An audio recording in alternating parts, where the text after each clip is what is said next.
ఓం గంగణపతే నమ ఐం సరస్వత్యై నమ శ్రీమాత్రే నమ క్రీం క్రీం మహాకాళికాయ నమ యా దేవి సర్వభూతేషు మాతృరూపేణ సంస్థితా నమస్తస్యై నమస్తస్యై నమస్తస్యై నమో నమ దుం దుర్గాదేవి నమ క్లీం కృష్ణాయ గోవిందాయ గోపీచనవల్లభాయ శ్రీకృష్ణ పరబ్రహ్మణే పరంజ్యోతిషే నమో నమ శ్రీరామ జయ రామ జయ జయ రామ రామాయ ఓం నమ శివాయ శివాయ గురువే నమ త్రాం దత్తాత్రేయాయ నమ. యూట్యూబ్ ప్రేక్షకులకు అందరికీ నమస్కారం అండి. నేను పాలపర్తి గురునాథ్ శర్మ జ్యోతిష్యం వాస్తు సిద్ధాంతిని. మీకంతా కూడా గోచారిత్య గ్రహాల యొక్క ప్రభావం అంతా కూడా మేషాది ద్వాదశ రాశుల వాళ్ళకంతా కూడా విశ్లేషణ చేయడం జరుగుతుంది. ఈ రోజున మనమంతా కూడా చెప్పే విషయం ఏంటంటే ప్రధానంగా రాహుకేతు ప్రభావం అంతా కూడా కాలసర్ప దోషం అంటే ఏంటి, అసలు కాలసర్ప దోషాన్ని అంతా కూడా ఏ రకంగా విశ్లేషణ చేసుకోవాలి, కాలసర్ప దోషానికి అంతా కూడా పరిష్కారం ఏ రకంగా ఆచరించాలి, అసలు కాలసర్ప యోగం అంటే ఏంటి, కాలసర్ప దోషం అంటే ఏంటి అంతా కూడా జ్యోతిష్ సిద్ధాంతం ప్రకారంగా మీకు అంతా కూడా విశ్లేషణ చేయడం జరుగుతుంది. ప్రధానంగా కాలసర్ప దోషము కాలసర్ప యోగము అని చెప్పేసి అంటే కనుక ఈ యొక్క కాలసర్పం అనేది రాహుకేతు ప్రభావం వల్ల, రాహుకేతులంతా కూడా ఛాయాగ్రహాలుగా చెప్పడం జరుగుతుంది. ప్రధానంగా ఛాయాగ్రహాలకి ఈ యొక్క సొంత ఇల్లు అనేది ఉండదన్నమాట. ఏ యొక్క రాశులకంతా కూడా వారికి రాష్ట్రాధిపత్యం లభిస్తూ ఉంటుంది. మిగతా గ్రహాలకన్నిటి కూడా రాహుకేతులంతా కూడా ఛాయాగ్రహాలు కాబట్టి వాటికంతా కూడా సొంత ఇల్లు అనేది ఉండదు. ప్రధానంగా ఏ గ్రహానికైతే గనక కలియికతో పాటు ఉంటారు, ఏ రాష్ట్రాధిపతితో పాటు కలియికతో ఉంటారు, ఏ రాశిలో అంతా కూడా వీరు సంచారం చేస్తుంటారు, లగ్న చక్ర ప్రకారంగా కానీ గోచారిత్య కానీ వాటి ప్రభావం అంతా కూడా ఆ రాష్ట్రాధిపతి ఇచ్చే ఫలితాన్ని ఇస్తుంటారు. ఛాయా మార్తండ ప్రధానంగా ఛాయాగ్రహాలంతా కూడా చూసుకుంటే వీళ్ళంతా కూడా రాహు కేతు గ్రహాలంతా కూడా చూసుకుంటే రాహు గణాలని చెప్పేసి అంటారు. ప్రధానంగా గ్రహాలకి వీళ్ళంతా కూడా ప్రభావం ఏ రకంగా చూపిస్తుంటారు, అపసవ్య దిశలో సంచారం జరుగుతూ ఉంటుంది వీళ్ళదంతా కూడా. ప్రధానంగా రాహుగీతలంతా కూడా ఛాయాగ్రహాలుగా వీళ్ళ ప్రభావం అంతా కూడా మానవాళి జీవిత విధానంలో అంతా కూడా లగ్న చక్ర ప్రకారంగా వాళ్ళున్న స్థానాన్ని బట్టి అంత ఫలితాలు ఇవ్వడం జరుగుతుంది. ప్రధానంగా వంశాభివృద్ధికి కారణం అంటారు. ప్రధానంగా సర్పదోషం కానీ సర్పశాపం కానీ ఏమైనా జాతకరీత్యా వర్తించి ఉంటే కనుక రాహుకేతు ఒక స్తంభంలో మిగతా గ్రహాలన్నీ కూడా ఉంటాయి కనుక, రాహుకేతు మధ్యలోనే అన్ని గ్రహాలు మిగతా నవగ్రహాలన్నీ కూడా ఉంటాయి కనుక వీటికి అంతా కూడా కాలసర్పదోషము, కులింగ కాల సర్పదోషం అని చెప్పేసి, వాసుకి కాల సర్పదోషం, తక్షక కాల సర్పదోషం, కర్కోటక కాల సర్పదోషం అని చెప్పేసి ప్రధానంగా ఈ యొక్క ప్రధానమైన దోషాలంతా కూడా చెప్పడం జరుగుతుంది.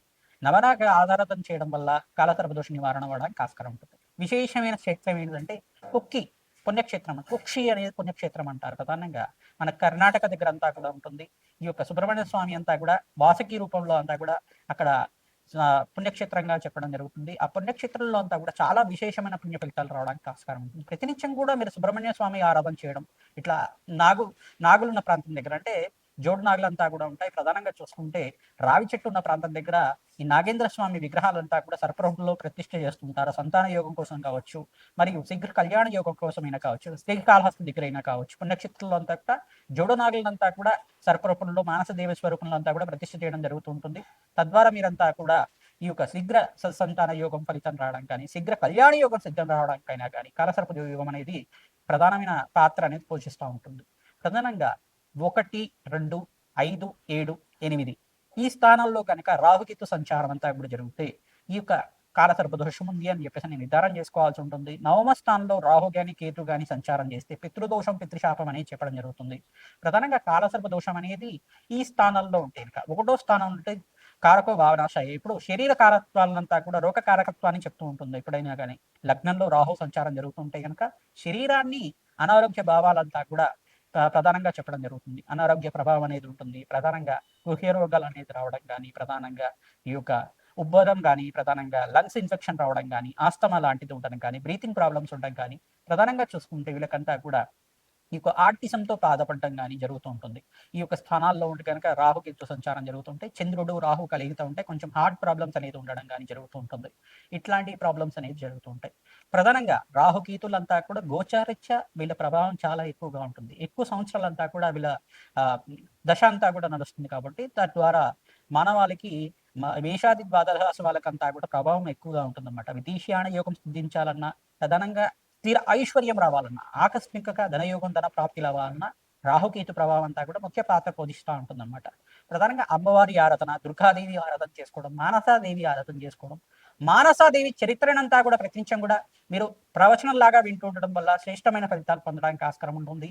స్కందోత్పత్తి అనే చరిత్ర ఉంటుంది. ప్రధానంగా సుబ్రహ్మణ్య స్వామి వారి చరిత్ర అంతా కూడా వినడం వల్ల మీరంతా కూడా శీఘ్ర సంతాన యోగ ప్రాప్తి కలగడానికి ఆస్కారం ఉంటుంది. ప్రధానంగా ఈ రాహుకేతు ప్రభావం వల్లే స్త్రీలలో కొంతమందికి వైదవ్య దోషం అనేది వస్తూ ఉంటుందన్నమాట. కొంతమందికి అయితే కనుక అనారోగ్య ఇబ్బందులు ఇంతమంది చెప్పుకున్నాం కదా, పంచమ స్థానంలో రాహు కానీ కేతు కానీ సంచారం చేస్తే ప్రధానంగా వీళ్ళకి కొంచెం అంతా కూడా ఈ యొక్క గర్భ గర్భదోషాలు అనేది రావడం జరుగుతుంది. ప్రధానంగా దీన్ని పీసీఓఎస్ ప్రాబ్లం కానీ పీసీఓడి ప్రాబ్లం అని చెప్పేసి అంటూ ఉంటారు. దీని దోషాలంతా కూడా రాహుకేతు ప్రభావం వల్ల పంచమాధిపతి బలహీనంగా ఉండి పంచమ స్థానంలో రాహుతో పాటు కానీ కేతుతో పాటు కానీ కుజుడు కానీ చంద్రుడు కానీ శుక్రుడు కానీ కలుగుతూ ఉంటాయి.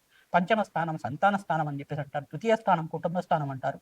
ఈ స్థానంలో కనుక ఉంటే గనక కొంచెం గర్భదోషం అనేది రావడానికి ఆస్కారం ఉంటుంది. తద్దోష నివారణార్థం నాగేంద్ర స్వామి ప్రతిష్ఠ చేసుకోవడం, మానసదేవి ఆరాధన చేసుకోవడం, ప్రధానంగా దానిమ్మ పళ్ళని మంగళవారం రోజున బ్రాహ్మణత్వంకి దానం చేయడం, ప్రధానంగా మినువులు దానం చేసుకోవడం, వెండి సర్పాన్నంతా కూడా 27 రోజుల దాకా సుబ్రహ్మణ్య స్వామి మూల మంత్రాలతోటి అంతా కూడా పంచామృతాలతో ఇంట్లో అభిషేకం చేసి వెండి సర్పాలతో ఉండ ఈ యొక్క 3 పడగలతో ఉన్న సర్పాన్నంతా కూడా చేయించుకొని ఆ వెండి సర్పాన్నంతా కూడా బ్రాహ్మణత్వం దానం చేయడం, మినువులు దానం చేసుకోవడం, కందిపప్పు దానం చేయడం వల్ల శీఘ్ర సంతాన యోగం ప్రాప్తి కలుగుతుంది. సంతాన యోగం ప్రాప్తి కలగడానికి ఆస్కారం ఉంటుంది.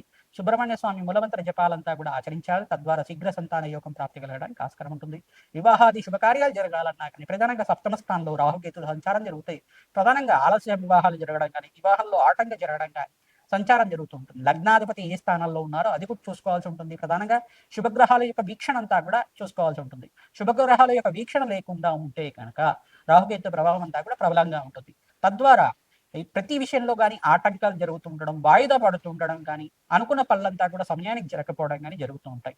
తద్వారా ప్రతినిత్యం కూడా అమ్మవారి ఆరాధన చేసుకోవడం వల్ల సర్పసూక్త పారాయణం చేయించడం, మానసదేవి మూలమంత్రాన్నంతా కూడా జపాలు ఈ యొక్క తర్పణాలంతా కూడా ఆచరించడం గల ప్రధానంగా సర్ప మండలం అంతా కూడా వేసి దానికంతా కూడా నవరాగ బలి అంతా కూడా ఆచరించడం వల్ల మీకంతా కూడా శీఘ్ర సంతాన యోగ ప్రాప్తి, శీఘ్ర వివాహ యోగ ప్రాప్తి, వివాహమాది శుభకార్యాలు కలగాలన్నా సర్పదోషము సర్పశాపం ఉందని మీ జాతకరీత్యా ఏ స్థానంలో ఉంది, ఏ యొక్క దశలో ఉంది సర్పశాపం అంతా కూడా విశ్లేషణ చేయడం జరుగుతుంది.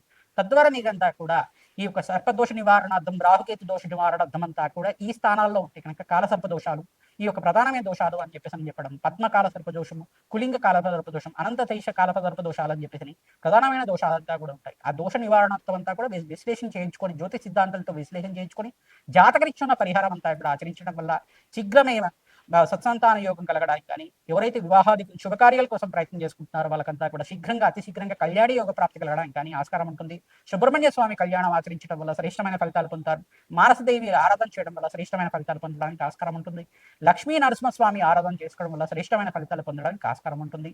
తద్వారా మీకంతా కూడా తద్దోష నివారణార్థం అంతా కూడా తీరి మనోవాంఛాలంతా కూడా ధర్మబద్ధమైన కోరికలంతా కూడా తీరడానికి ఆస్కారం ఉంటుంది. రాహుకేతు ఆరాధన చేసుకోవడం వల్ల అఖండమైన ఐశ్వర్య ప్రాప్తి కలుగుతుంది. కోటేశ్వరి యోగం సిద్ధించడానికి ఆస్కారం ఉంటుంది. ధన ధాన్యాది సమృద్ధి కలగాలన్నా, మీకు స్థిరత్వమైన ఐశ్వర్యం సిద్ధించాలన్నా, స్థిరాస్తి కలగాలన్నా రాహుకేతు ప్రభావం అంతా కూడా మానవాళి మీద చాలా బాగా ఉంటుంది. కావున ఈ ప్రభావం అంతా కూడా దోష నివారణార్థం జన్మజాతకం ప్రధానంగా ఉంటుంది. కావున జాతకరీత్యా ఉన్న దోషాలకంతా కూడా పరిష్కారం ఆచరించండి. తులారాశి జాతకులకి జాతకం తెలిసి ఉంటే కనుక జాతకం చూసుకోండి, లేదు లగ్నం తెలిసి ఉంటే కనుక లగ్నాన్ని చూసుకోండి. మీరంతా కూడా చూసుకుంటే లగ్నవశాత్తు ఈ స్థానంలో కనుక రాహుకేతు సంచారం జరిగి ఉంటే కనుక కాలసర్ప దోషం ఉందని తెలుసుకోవాల్సి ఉంటుంది. ప్రధానంగా లగ్నవశాత్తు లగ్నము, ద్వితీయ స్థానము, చతుర్థ స్థానము, సప్తమ స్థానము, పంచమ స్థానము, అష్టమ స్థానంలో కనుక రాహుకేతు సంచారం జరిగి ఉంటే కనుక కొన్ని జాతక ప్రభావం వల్ల అంటే రాహుకేతు మధ్యలోనే ఎక్కువ గ్రహాలు సంచారం జరుగుంటే ఇంకా జాతకరీత్యా దీనికి కాలసర్ప దోషం కానీ కాలసర్ప శాపం కానీ వర్తించినట్టు తెలుసుకోవాల్సి ఉంటుంది. పూర్వ జన్మలో కానీ ఇహ జన్మలో కానీ ఈ జన్మలో కానీ పాముని చంపడం కానీ పాముని కొట్టడం కానీ దోషకారిగా ఉంటుంది. అది దేవతా స్వరూపం అయితే ఇంకా దోషం ప్రబలంగా ఉంటుంది. దాని నుంచి బయటపడడానికి తులారాశి జాతకులు ప్రతినిత్యం కూడా సుబ్రహ్మణ్య స్వామి ఆరాధన చేసుకోవడం, జోడనాగుల దగ్గర అంటే సర్ప ప్రతిష్ఠ చేసిన ప్రాంతం దగ్గర అంతా కూడా పసుపుతో అభిషేకం చేయడం, ప్రధానంగా ఈ యొక్క శ్రీకాళహస్తి దగ్గర కాలసర్ప దోష నివారణ అర్థమంతా కూడా నాగేంద్ర స్వామి ప్రతిష్టను ఆచరించాలి. తద్వారా మీకు అంతా కూడా శీఘ్ర కళ్యాణ యోగం కలగడానికి కానీ శీఘ్ర ససంతాన యోగం కలగడానికి కానీ ఆస్కారం ఉంటుంది. ఈ పరిహారార్థం అంతా కూడా ఆచరిస్తూ ఉండాలి. ప్రతినిత్యం కూడా ఈ యొక్క కుక్కి పుణ్యక్షేత్రం అంతా కూడా దర్శనం చేసుకోవడానికి ప్రయత్నం చేయండి. అక్కడ వాసుకి సర్పప్రతిష్ఠ అంతా కూడా నాగేంద్ర స్వామి రూపంలో అంతా కూడా సుబ్రహ్మణ్య స్వామి రూపంలో అంతా కూడా వాసుకి రూపం అంతా కూడా ఉంటుంది. ఆ ప్రాంతం దగ్గరికి వెళ్ళి అత్యంత పుణ్యప్రదమైన ప్రాంతం అంతా కూడా ఆ పుణ్యక్షేత్రం అంతా కూడా దర్శనం చేసుకోవడం, అక్కడ అభిషేకాది కార్యక్రమాలు చేయడం, ప్రధానంగా అక్కడ సర్ప సంస్కార పూజ అనేది చేస్తూ ఉంటారు. అది ఆచరించడం వల్ల మీ జాతకరీత్యా ఉన్న కాలసర్ప దోషం అంతా కూడా పోవడానికి ఆస్కారం ఉంటుంది.